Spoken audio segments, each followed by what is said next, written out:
Hello guys, it's Remos here, and in this video we are taking a look at the biggest changes in the preseason. We can level up beyond 30 and we're going to get rewards, so we have unlimited level cap and get more rewards. IP turns into blue essence, we already knew that, some special emotes and some special rewards as well. But the biggest change, and what we're taking a deep look in this video, are the goddamn runes, and we're going to take a look at all of them. We have the main ones and then the secondary ones, but we're going to check everything out and we have videos for them. So let's first take a look at the big changes, and we have 5 paths, so you will be able to choose 2 of them. One of them you choose 5 runes from, and the other 2 more from the lower runes. So I'm going to explain more once we get done with those. So let's take a look at all of them. We have 5 paths. We have Precision, we have Domination, we have Sorcery, Resolve and Inspiration. So let's take a look at the videos of all the runes. We have 3 main runes for all of them except for the last one. The last rune is not yet available, but we'll see about that later as well. So let's see the Precision ones. The first one is Press the Attack, so attacking the same champion grants endlessly stacking attack damage. So say you are Ash at level 1 fighting Mundo at level 18, you can attack him for 1 hour and gain 10 billion attack damage. Now that's really interesting. Little Tempos next. After damaging, you gain a large amount of attack speed. You can see how nicely it stacks there. And you can also exceed the cap. Then we have the Fleet Footwork. Attacking and moving builds energy stacks, and at 100 of them, your next attack heals you and grants increased movement speed. So those are really good for AD carries. The Precision runes. Next we have the Domination ones. Burst damage and target access. The first one is the Electrocute, which is pretty much Thunderlord. Next we have the Predator, that add an active effect to your boots that grants a large boost of movement speed and causes your next attacks or spells to deal bonus damage. So yeah, really good on Hecarim of course. Next we have Dark Harvest. Champions, large minions and large monsters drop souls and touch souls to absorb them and deal bonus damage to your next attack based on the total souls you collected. Would look good on trash. Next we have the Sorcery, that's for abilities and resource manipulation. The first one is the Summon of Eerie. Your attacks and abilities send Eerie to a target, damaging enemies or shielding allies. So a nice pet. Then we have the Arcade Comet. Attacking the champion with the spells, hurl a damaging comet at them. That looks pretty damn cool. Then we have the Phase Rush. Hitting an enemy champion with 3 unique attacks or abilities grants a bonus movement speed burst. So you go like that. Pretty good. Next we have the Resolve ones. Grasp of the Undying Remains. Every 4 seconds your next attack on a champion deals bonus damage and heals you and permanently increases your health, so it's better. But the name is the same. Then you have the Guardian. Right clicking on an allied champion grants you both a shield. That's nice. People are going to misclick that in team fights. And the last one here is Aftershock. After immobilizing an enemy champion, gain defenses and later deal a burst of damage around you, so works well on Leona with 2 explosions like that. And the last, the most interesting ones in my opinion, are the creative tools. The first one, your first attack against an enemy champion slows them. Per unit cooldown, and slowing champions with active items shoots a freeze ray at them, creating a lingering slow zone. Pretty nice. And the most interesting one in my opinion, the Summoner Specialist. You get Summoner Shards and exchange them at the shop to change your Summoner spells. So you can buy another Summoner spell. We knew about this one, but it's pretty interesting. So you can change mid-game. If you wanna heal, go for heal. I like this one. And the last one, we don't know yet. Who knows what that will be, but it's the last one that we don't know of. And those are still tentative, they might change, they might update them a little bit, but the last that we don't know of is that one from the creative tools. Who knows? Maybe you will be able to kill your allies for a lot of gold. I don't know, we'll see. Let me know if you have any idea what that last one would be. If you would be right, what would you add as the last creative rune? Come on, be creative and leave a comment below and let's see. Next, we can see a small video of some runes in action, but we've already seen some of them. I mean, we've seen all of them, but here we see them in full games. It's nice how you can execute with that one. And there's the wolf that increases the movement speed, so of course it's good on Hecarim.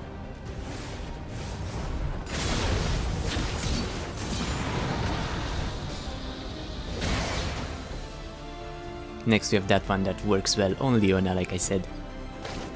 Well, works well on everyone that can immobilize enemies. And now let's take a look at all the small runes as well. So we're going to check every one of them, and like I said, you can combine them. So if you choose Precision, we can choose another secondary one. You can choose two from those. So here and here at the splash, you can select one of those, so one of those here and one of those here, so you can select two smaller runes of another trait, and you also gain a bonus when you combine it. So at Precision we have the three main ones that we already know of, so those that we see the videos, so those are the great and the quintessence ones that we've seen from the videos. So let's take a look at the smaller ones. So at Precision we have Overheal, that excess healing becomes a decaying shield. Triumph, that takedowns restore health and grant bonus gold. When low on mana, we don't know what low on mana means, so should be a percentage, but we'll see more details later on. Attacking champions will generate focus, which is converted into mana upon exiting combat. And I like this one, Legends. I like the Legends. So the first one is kill enemies to gain permanent attack speed. The next one is for tenacity, and the last one is for lifesteal. So you increase those by killing enemies, and they last forever, which is pretty damn cool. So yeah, you can choose them like this. And the last set, we have the deal 5 more damage to low health champions. Same, low health champions, we don't really know what that means. Deal up to 8% more damage to all champions with more health than you. And last stand, deal more damage to champions while you are low on health. So I don't know what that low on health means. It could be below 50%, it could be below 20%, we'll see. Alright, so now I can choose another one, and if we combine it with those first, you gain 12% attack speed as a passive, and if you combine it with the inspiration, those creative ones, you gain 80%. And then you can choose the smaller ones. We're going to take a look at each of them separately, so no need to check them now, but trust me when I say those from here are those from here from each set. Okay. Now let's take a look at the Domination. So the first, we know those, so let's take the Thunder Lord there. And then we have the Zombie Ward, that after killing an enemy ward, a friendly zombie ward is raised there. The Ghost Poro, which I think is pretty damn funny. When you enter a brush, a Poro appears. It will stay behind to give you vision in that brush. And you gain ability power and attack damage, adaptive permanently on champion takedowns, and half that on ward takedowns, so you're going to be a ward killer with this one. Next we have the Chip Shot, deal bonus true damage to enemies with impaired movement or action, so if they are stunned or slowed. Taste of Blood, recover health when you damage an enemy champion, so this is the Vampire Lifesteal one. Then we have the Sudden Impact, deal additional damage after using a dash, leap, blink or teleport, which is nice. Then we have the Heal for a percentage of damage dealt with your abilities, increased with each unique takedown. We have a lot of those that increase after you do kills. Good for kill stealers. Then we have the unique takedowns, grant permanent active item cooldown reduction. Includes trinkets, that's interesting, you can reduce the cooldown of your items. And the Relentless Hunter, that it's unique, so unique takedowns, so you only have 5 of them.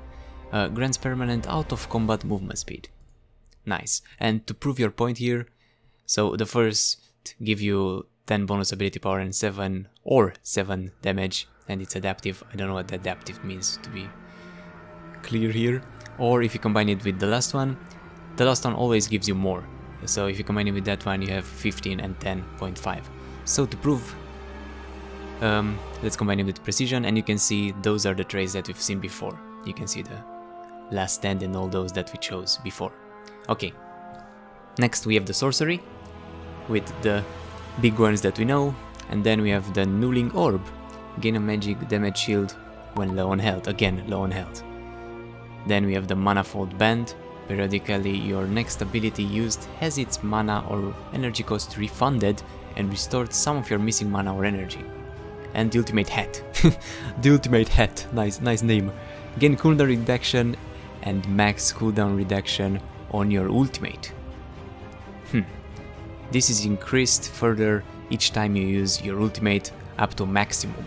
Now this sounds interesting, so gain cooldown reduction and max cooldown reduction or your ultimate. What does that mean? That it gives you 45% at start, but it says that it increases further each time you use your ultimate up to a maximum. But what's that maximum? We'll see, but this is interesting. Imagine playing Lux and getting this for your ultimate. You'll be able to spam it like crazy, especially if you get kills with it. So I'm not really sure what this is now, but it sounds nice. I really like this one. Next, we have the 10% cooldown reduction when you reach level 10, and exceeded cooldown reduction becomes AD or AP adaptive. Probably adaptive means that if you are focused on AP, you gain AP, or if you're focused on AD, you gain AD. So the more you have of one of those two, that is where those adaptive stats will go. Or maybe you can choose them in game, but I think they go... if you're an AP champion, you gain AP. If you're an AD champion, you gain AD. Or if you build AD, you gain AD. If you build AP, you gain AP. I think that's what adaptive is. I'm not sure, but that's what I think at the first glance. Then we have 3% extra movement speed and gain extra AP or AD based on your bonus movement speed. So you see here is the same AP or AD, so it's probably still adaptive like that one. And the last one, while above 70% health, see, now it's better, it's with percentages here, so we know for sure. Gain up to 40% ability power or some attack damage, and same, it's adaptive, so probably that's what adaptive means. Then we have your first ability, hit every 20 seconds, burns champions. Nice. Water walking, you can walk on the river. Gain movement speed and AP or AD in the river. Oh, interesting. And the last one is gain increased amount of AD or AP over the course of the game. Nice, so the longer the game is, the more you will have in the end. And if you combine it, you gain AP or attack damage adaptive as well, and with the last one you get 22 and 15. Nice.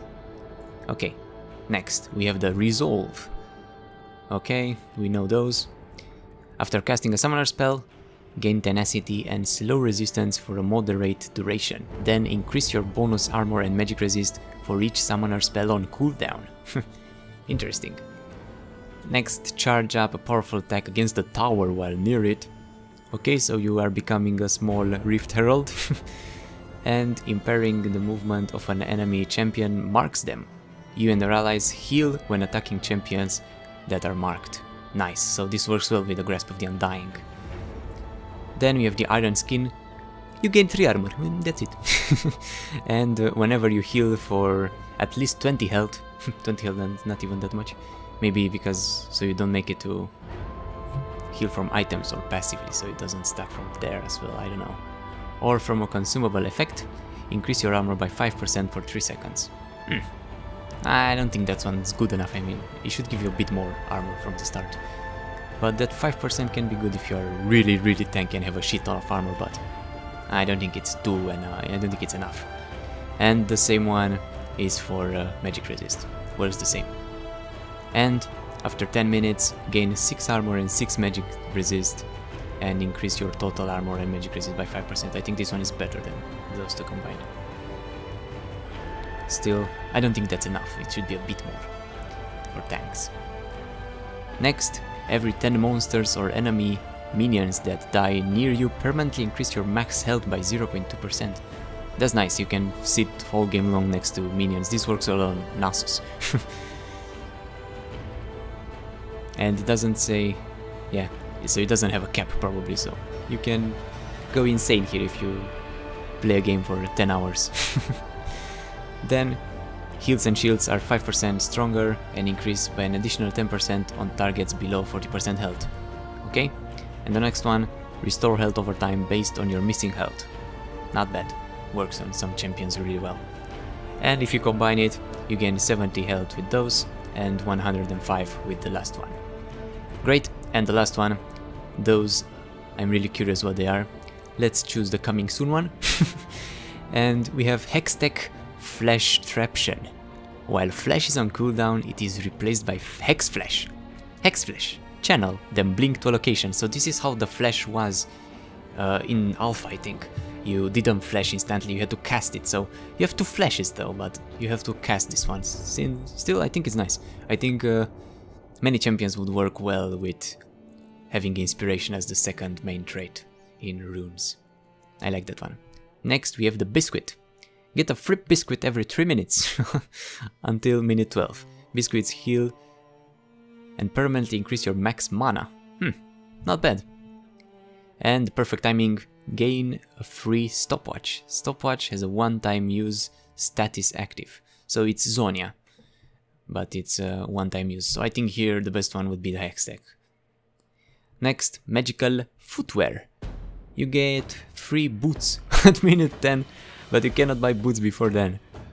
And those give you bonus movement speed. Those are also nice. Man, I love those ones. Those are my favorite from the inspiration. Then you can enter depth to buy items. What? Futures market. You can enter depth to buy items. What do you mean? You gain... You have gold on minus, so you buy Rabadons at minute 1 and you have minus 3000 gold or what? I'm not sure what that means, but it sounds cool. All of those from inspiration are really cool. Not sure what this is, but it sounds nice. And the last one, start the game with 6 minion sojourners. Killing minions with the item gives permanent bonus damage versus that minion type. What? So you can use this on 6 melee minions and then you will be able to kill them faster. Huh. Whoa. Well, those are really interesting. But I like the boots. And the depth one is nice as well, but I don't know how much you can abuse it or how much can you use it. Maybe you can buy items if you're 100 gold behind or something like that. And you have your gold on minus until you recover it for 1 time per game. I don't know. And the final ones. Whoa, this gives you a lot of things. 5% cooldown reduction, 5% max cooldown reduction, 5% summoner spell cooldown reduction, 5% item cooldown reduction. So they are split now, the cooldown reductions for items and spells and abilities, I think. Because that's then it would just be 5% cooldown reduction. I don't know. Or maybe the first one reduces the cooldowns on everything, and then the third one reduces them by 5% more, so you have 10% on summoner spells and 10% of items and only 5% on abilities. Maybe. We'll see if they change the cooldown reduction, how it works. Then we have the bonus movement speed towards nearby allies that are CC'd or enemies that are CC'd. Okay? And plus 100 permanent health at the cost of early champion damage. So they reduce your damage in early game but give you more health probably. Nice. I don't know, man. I like those from inspiration. And if you combine, you gain 20% potion and elixir duration and 10% attack speed with this one. So this is the only one that changes them all completely. But it gives you that potion and elixir duration with all of them, but with precision you gain attack speed, with domination you gain ability power or attack damage. Oh, with all of them you gain. No.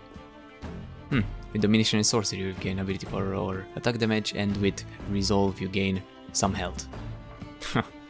Okay, well that's it. I don't know what you think, but man, this is interesting and a good change, a welcomed change. And I like those runes from the creative ones. Let me know which one is your favorite, let me know if you like these changes. We also have all the changes for IP and leveling, but those are the biggest changes in this preseason, the runes. I'm not sure when it's coming. We also have a Q&A here.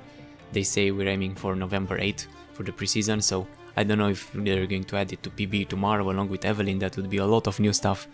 We'll see. But a lot of nice changes. Let me know what's your opinion about all this and your favorite rune, and if you think that what do you think that one that's coming soon will be. Okay, that's it for now. Thanks for watching. Leave a like and subscribe or I will eat your soul, and I will see you soon. Bye bye.